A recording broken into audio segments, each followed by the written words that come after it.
এইটুকুনি বাঁধাকপি, এইটুকুনি রাঙালু, একটা কাঁচকলা, বিনস, আর এই যে এটা হচ্ছে পেঁয়াজ। ফ্রিজ পরিষ্কার করার দিনগুলোতে এত উল্টোপাল্টা সবজি এক জায়গায় জড়ো হয়ে যায় যে এগুলো দিয়ে একসঙ্গে তরকারি না করলে চলেই না।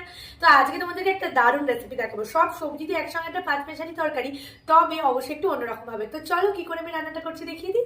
প্রথমে আমি নিয়ে নিয়েছি পোস্ত। এখানে 4 চামচ পোস্ত ছিল, তার সঙ্গে নিয়েছি 2 চামচ সাদা সর্ষে আর 2টো কাঁচা পাকা লঙ্কা আর কয়েকটা রসুন কুচি দিয়ে এবার ভালো করে এটাকে ব্লেন্ড করে নেব। নমস্কার, আমি সায়ন্তনী ব্যাঙ্গালোর থেকে চলে এলাম আজকে একটা দারুণ রেসিপি নিয়ে। এবার আমি সব সবজিগুলোকে একটু ছোট ছোট করে কেটে নেবো। কাঁচকলাটাকে আলাদা করে সিদ্ধ করব না, হ্যাঁ এই কাঁচকলা যেহেতু একটাই আছে তো এটাকে আমি একটু ছোট ছোট করে কেটে। এখানে সব সবজিগুলোকে কিন্তু আমি একই রকম ভাবে কাটার চেষ্টা করছি। এই যে কাঁচা কলাটা সেটাকেও লম্বা লম্বা করে কেটেছি, আর এখানে আছে রাঙালু, এটাকেও আমি একদম লম্বা লম্বা সরু সরু করে কাটবো। রাঙালু কাঁচা কলা এগুলো কিন্তু এমনিতে গলে যায়। আর এটা হচ্ছে একটু বাঁধাকপি ছিল, সেটাকেও আমি লম্বা লম্বা করে একদম সরু সরু করে কেটে নিচ্ছি। আর এটা হচ্ছে ফ্রেঞ্চ বিন, এগুলোকে আবার আলাদা করে ছাড়িয়ে নেওয়াও যায়, কিন্তু এগুলো সংখ্যায় কম ছিল বলে আমি অল্প করেই কেটেছি।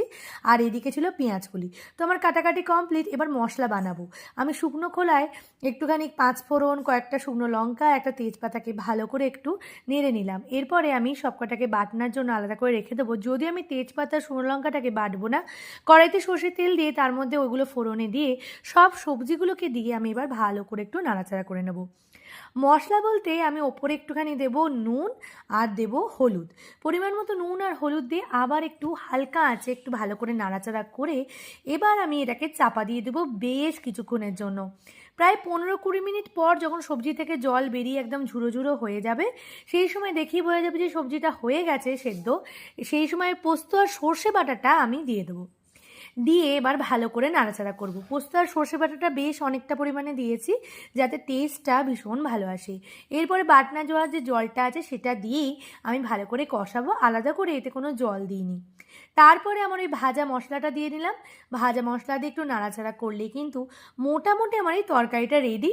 তবে আমি লাস্টে একটু চিনি দেবো, একটু মিষ্টি মিষ্টি করে করেছি, কারণ এটা আমি রাত্রিবেলা রুটির সাথে খাওয়ার জন্য করেছিলাম। এটা কিন্তু ভাতের সাথেও ভালো লাগবে, এর সঙ্গে মাছের মাথাও দেওয়া যায় বা চুনো মাছও দেওয়া যায়। চলো আমার রান্না হয়ে গেছে। আমি কিছুক্ষণের জন্য ঢাকা দিয়ে রেখেছিলাম সার্ভিংয়ের আগে। দেখো কি সুন্দর একটা কালার চলে এসেছে। ওপরে শুকনো লঙ্কা দিয়ে ডেকোরেশন করে দিলাম। তাহলে বলো তো কেমন হয়েছে। তো বানানো হয়ে গেছে আমার এই ছেঁচকি বলো বা চচ্চড়ি বলো বা নতুন নতুন স্বাদের একটা ঘন্টই বলো, এটা খেতে যে কি ভীষণ সুন্দর হয়।